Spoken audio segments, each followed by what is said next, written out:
Archaeologists believe he's found the site of Jesus' trial by Pontius Pilate. Another picture in the same article says this room was a former Ottoman prison known as Kishle in Jerusalem's Old City, where layers of ancient history were uncovered. Among the public records found within this hall is a document they now call the Gospel of Nicodemus. It used to be called the Acts of Pontius Pilate. It's clear from the introduction what the person compiling the book thought. Although the Gospel is by some among the learned, it is supposed to have been really written by Nicodemus, who became a disciple of Jesus Christ and conversed with him. Others conjecture that it was a forgery towards the close of the 3rd century by some zealous believers who, observing that the Christians had made appeals of the former age to the Acts of Pilate, but that such acts could not be produced, imagined it would be of service to Christianity to fabricate and publish this gospel, as it would both confirm the Christians under persecution and convince the heathens of the truth of the Christian religion. I want to make this clear. The authorship and origins of the Gospel of Nicodemus, also known as the Acts of Pilate, have been the subject of much debate and speculation throughout history. While some attribute its creation to Nicodemus, a figure in the New Testament who became a follower of Jesus Christ, others contend that it was likely produced by fervent Christians in the 3rd century. This latter theory suggests that the Gospel was devised to fill a perceived gap in historical documentation regarding the actions of Pontius Pilate, the Roman governor of Judea during the time of Jesus' crucifixion. According to those who advocate for Nicodemus as the author, the Gospel is considered to be a first-hand account of Jesus' trial, crucifixion, and resurrection. Nicodemus, a Pharisee and member of the Jewish ruling council, is mentioned in the Gospel of John as having come to Jesus at night to seek spiritual guidance. He later appears in the narrative following Jesus' crucifixion, assisting Joseph of Arimathea in preparing Jesus' body for burial. Supporters of Nicodemus as the author argue that his close association with Jesus and involvement in these crucial events lend credibility to his authorship of the Gospel. However, skepticism surrounding the Gospel's authenticity persists, with many scholars leaning towards the notion that it was a later fabrication. This perspective posits that the Gospel was likely composed by Christian believers who sought to bolster their faith and defend their religion against persecution. In the absence of concrete historical records detailing Pilate's interactions with Jesus, these individuals purportedly saw an opportunity to construct a narrative that would serve their religious interests. The decision to attribute the Gospel to Nicodemus may have been strategic, as it imbued the text with an air of authority and authenticity. By associating it with a prominent figure from the New Testament, its proponents aimed to lend credence to the events described within its pages. Moreover, framing the Gospel as a first-hand account provided believers with a compelling narrative that reinforced their faith and offered reassurance in the face of adversity. The Gospel's purported purpose, according to proponents of the forgery theory, was twofold: to fortify the resolve of persecuted Christians and to provide persuasive material for converting non-believers. In a time when Christians faced persecution and hostility from both the Roman authorities and adherents of other religions, the Gospel served as a rallying cry for the faithful. Its depiction of Jesus' trial, crucifixion, and resurrection offered believers solace and encouragement, reminding them of the ultimate victory of their faith. Furthermore, the Gospel was intended to serve as a tool for evangelism, offering a compelling narrative that could sway skeptics and convince them of the truth of Christianity. By presenting Jesus as a figure of divine authority who triumphed over death itself, the Gospel sought to appeal to both the hearts and minds of its audience, compelling them to reconsider their beliefs and embrace Christianity. The true origins of the Gospel of Nicodemus remain shrouded in mystery. Its significance as a religious text cannot be denied. Whether the product of Nicodemus's first-hand testimony or the creative imagination of later believers, the Gospel has left an indelible mark on Christian tradition, serving as a testament to the enduring power of faith and the human desire to bear witness to the divine. Also, in the latter part of this video, we will unveil to you what was written in the letter of Pontius Pilate's wife concerning the trial of Jesus. We are here to talk about these two things, so let's get going. Subscribe to stay in the loop, to know all the discoveries found in Pilate's Hall and how they connect to Jesus' trial and crucifixion. In the book of Nicodemus, The account of the crucifixion begins like this. Jesus went out of the hall, and the 2 thieves with him. And when they came to the place which is called Golgotha, they stripped him of his raiment and girt him about with a linen cloth, and put a crown of thorns upon his head, and put a reed in his hand. And in like manner did they to the 2 thieves who were crucified with him, Demas on his right hand and Justus on his left. But Jesus said, My Father, forgive them, for they know not what they do. And they divided his garments, and upon his vesture they cast lots. The people in the meantime stood by, and the chief priests and elders of the Jews mocked him, saying, He saved others. Let him now save himself if he can. If he is the Son of God, let him now come down from the cross. The soldiers also mocked him, and taking vinegar and gall, offered it to him to drink, and said to him, If thou art king of the Jews, deliver thyself. Then Longinus, a certain soldier, taking a spear, pierced his side, and presently there came forth blood and water. And Pilate wrote the title upon the cross, in Hebrew, Latin, and Greek, the letters INRI. This is the King of the Jews. But one of the 2 thieves who were crucified with Jesus, whose name was Gestus, said to Jesus, If thou art the Christ, deliver thyself and us. But the thief who was crucified on his right hand, whose name was Dismas, answering, rebuked him and said, Dost not thou fear God, who art condemned to this punishment? We indeed receive rightly and justly the demerit of our actions. But this Jesus, what evil hath he done after this? Groaning, he said to Jesus, Lord, remember me when thou comest into thy kingdom. Jesus answering said to him, Verily I say unto thee, that this day thou shalt be with me in paradise. And it was about the 6th hour, and darkness was upon the face of the whole earth until the 9th hour. And while the sun was eclipsed, behold, the veil of the temple was rent from the top to the bottom, and the rocks also were rent, and the graves opened, and many bodies of saints which slept arose. And about the 9th hour Jesus cried out with a loud voice, saying, Haili, Haili, lama sabachthani, which being interpreted is, my God, why hast thou forsaken me? And after these things Jesus said, Father, into thy hands I commend my spirit. And having said this, he gave up the ghost. But when the centurion saw that Jesus, thus crying out, gave up the ghost, he glorified God and said of a truth, This was a just man. When Jesus was dying on the cross, a lot of people who were watching felt really sad and sorry about what was happening. They were thinking about everything that had happened, and they felt bad about it. Then they went back to the city of Jerusalem. One of the soldiers who was there went to tell the governor everything that had happened. When the governor heard about it, he was also very sad. The governor asked the Jewish leaders if they saw the sun go dark and all the other strange things that happened while Jesus was dying. The Jewish leaders said yes, they saw the sun go dark, but they didn't think it was anything special. While all this was going on, some people who knew Jesus but were afraid to admit it watched from far away. There were also some women who had followed Jesus from Galilee, watching what was happening. Then a man named Joseph from a town called Arimathea, who secretly followed Jesus, went to the governor and asked if he could take Jesus' body down from the cross. The governor said it was okay, so Joseph and Nicodemus went to take Jesus down from the cross. Nicodemus brought some special oils, and they gently took Jesus down, crying as they did. They wrapped Jesus in linen cloth and put spices on him, like how Jewish people bury their loved ones. Then they put Jesus in a brand new tomb that Joseph had made. It was carved out of rock, and no one had ever been buried there before. They rolled a big stone to cover the tomb's entrance. When the Jewish leaders, the Sanhedrin, heard that Joseph and Nicodemus had buried Jesus, they got angry. They wanted to find Nicodemus and the others who had said good things about Jesus to the governor. But everyone was scared of the Sanhedrin except for Nicodemus. He bravely stood up to them and asked why they were being so mean.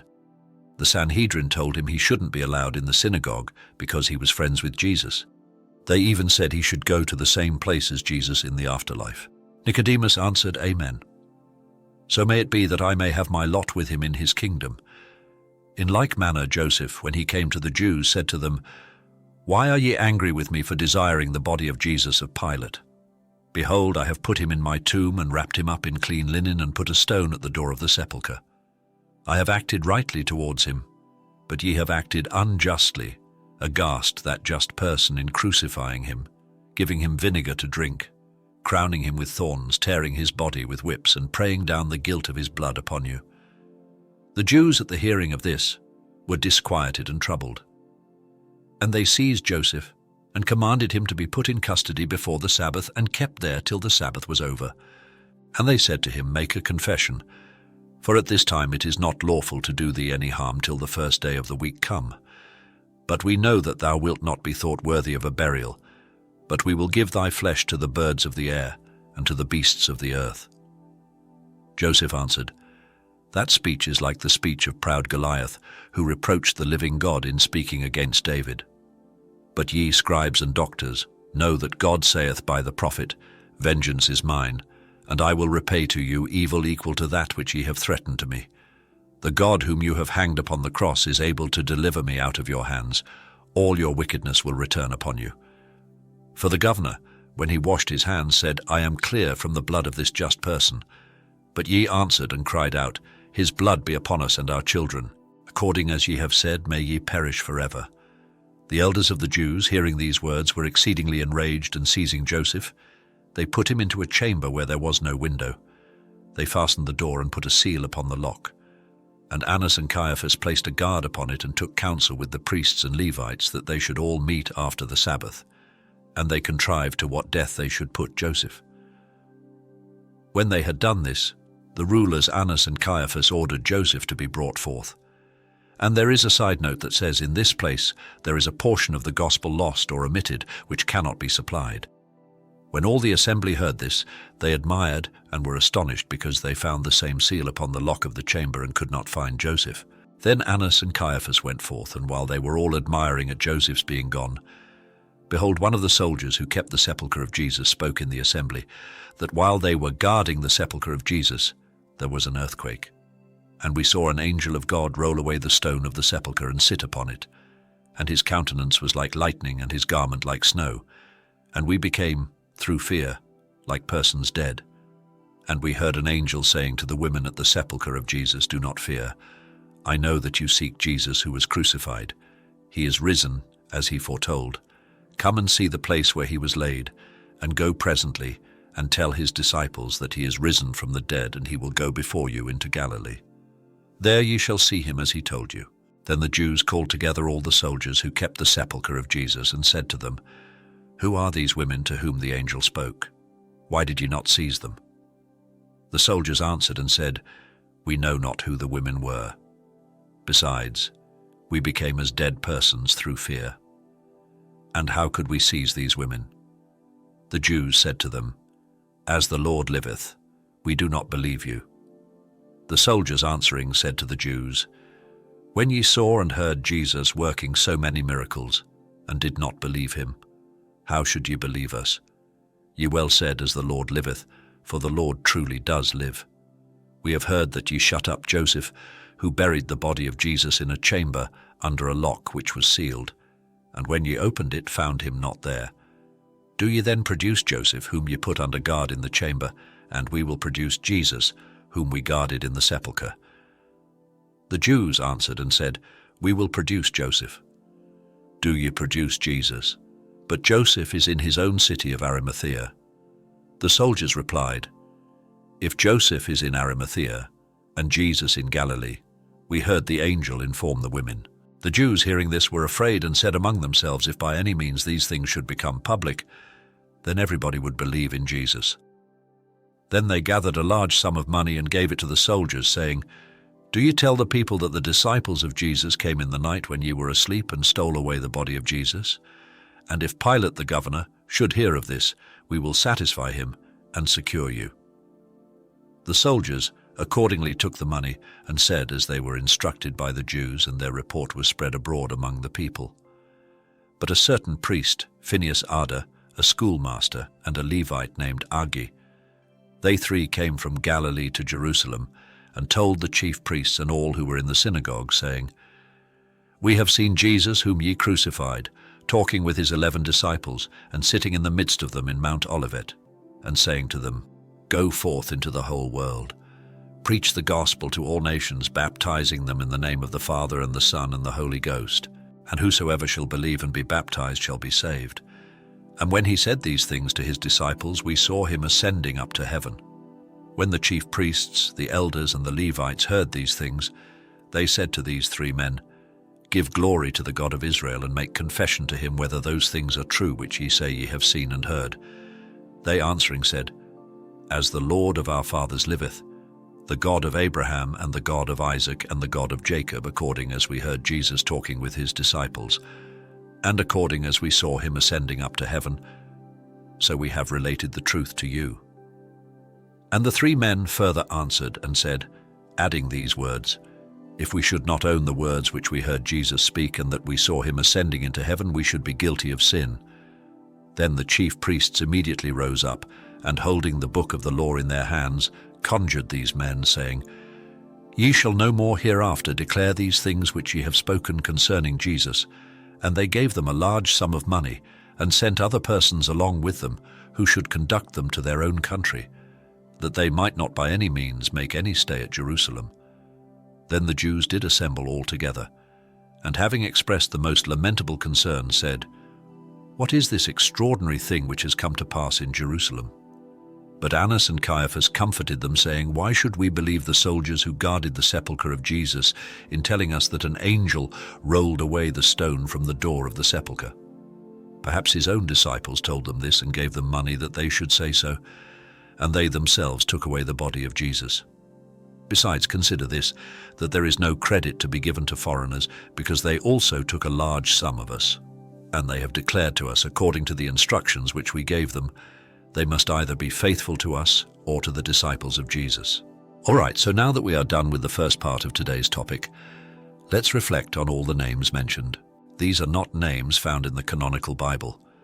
Like the names of the thieves, the centurion who pierced Jesus, and even the people who came to broadcast the incident of Jesus ascending to heaven.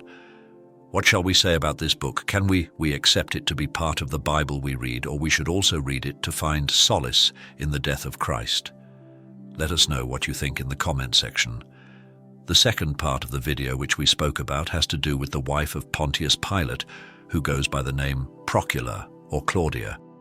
The Gospel, according to St. Matthew, contains a small detail not in the other Passion accounts. The wife of Pontius Pilate sends a message to him asking him not to have anything to do with Jesus, because she has had a terrible dream and suffered much because of him. She says that Jesus is innocent, Matthew 27:19. She wrote a letter to her friend and Emperor Tiberius in Italy on the trial and crucifixion of Jesus. Let's see what's there in the letter. The letter of Claudia Procula is a text attributed to Claudia, the wife of Pontius Pilate, in various apocryphal Christian traditions.